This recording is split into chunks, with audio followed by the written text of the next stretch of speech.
Walt Disney's The Jungle Book.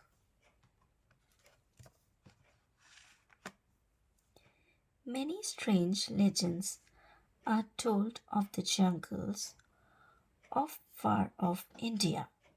They speak of Bagheera, the Black Panther, and of Baloo the bear. They tell of Kaa, the sly python, and of the Lord of the Jungle, the great tiger Shere Khan. But of all these legends, none is so strange as the story of a small boy named Mowgli.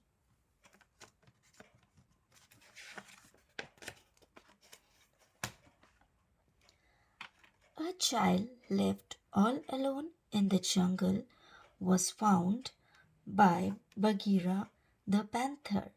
Bagheera could not give the small, helpless man cub the care and the nourishment he needed.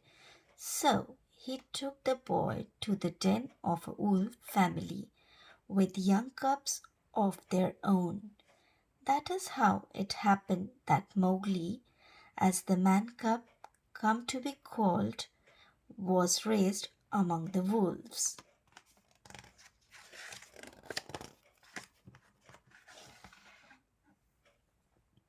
Mowgli had lived with the wolves for 10 years when the wolf pack called a meeting at Council Rock. As you know, said Akela, the leader of the pack, Shere Khan, the tiger, has returned.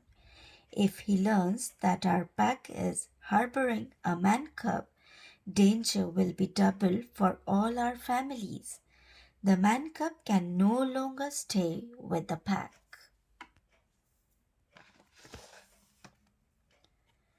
One of the shadows tapped Bagheera the panther. Perhaps I can be of help, said Bagheera. I know of a man village where he'll be safe.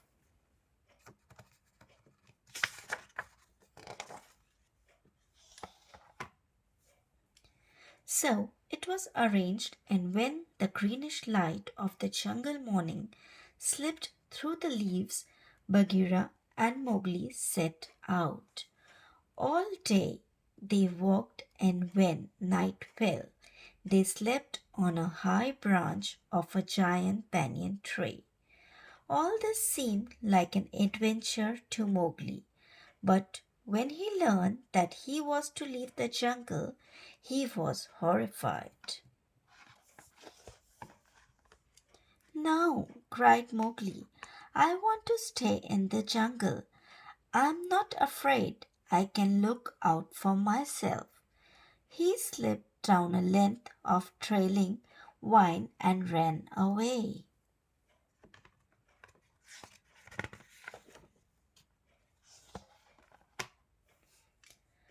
Mowgli soon met a bumbling bear named Baloo.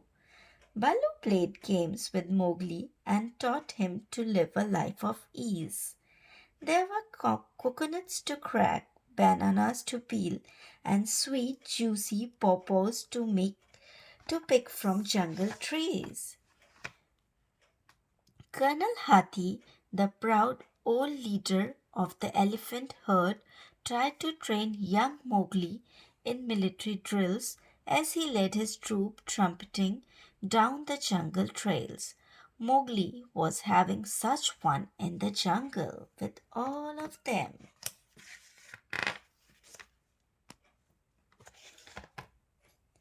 But the jungle was dangerous. Sly old Kaa the python would have loved to squeeze Mowgli tight in his coils, but Shere Khan the tiger was the real danger to Mowgli. That was because Shere Khan, like all tigers, had a hatred of man.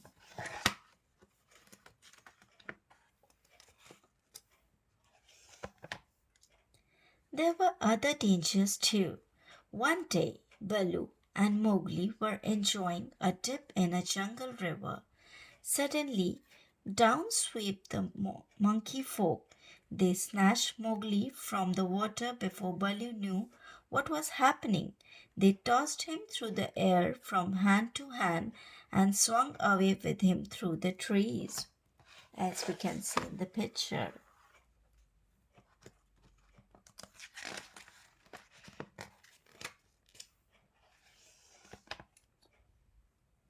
Off in the jungle, Bagheera heard Mowgli's cry and came with a leap and a bound.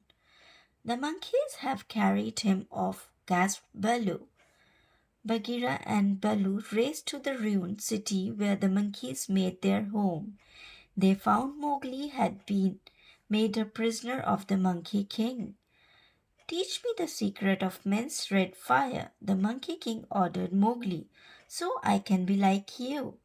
It took quite a fight for Bagheera and Baloo to rescue Mowgli.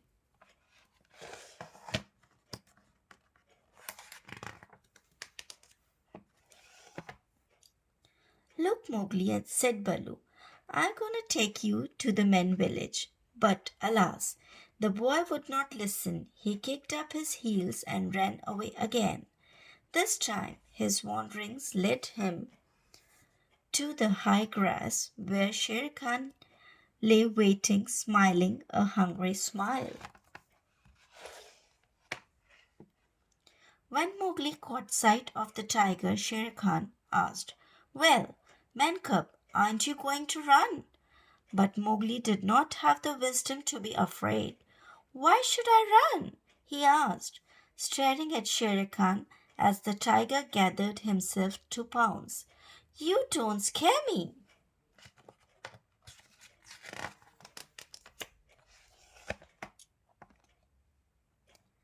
"That foolish boy!" growled Bagheera, who had crept close just in time to hear Mowgli. Both Bagheera and Baloo flung themselves upon the Lord of the Jungle to save Mowgli once more.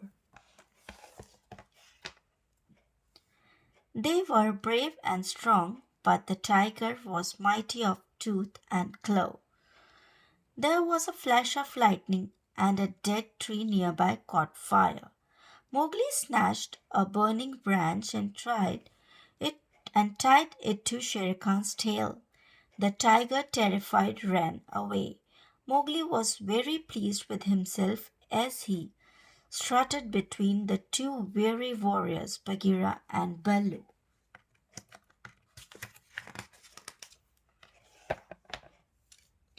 A little later, Mowgli reached the man village.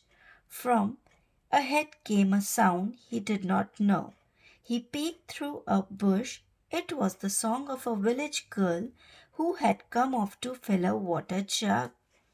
As he listened to the soft notes of her song, Mowgli felt that he must follow the girl.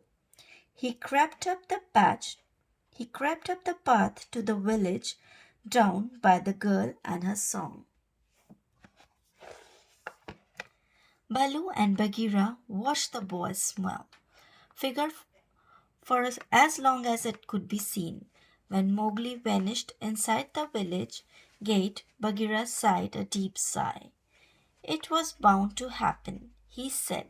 "Mowgli is where he belongs now." And that's the end of the story. Thank you.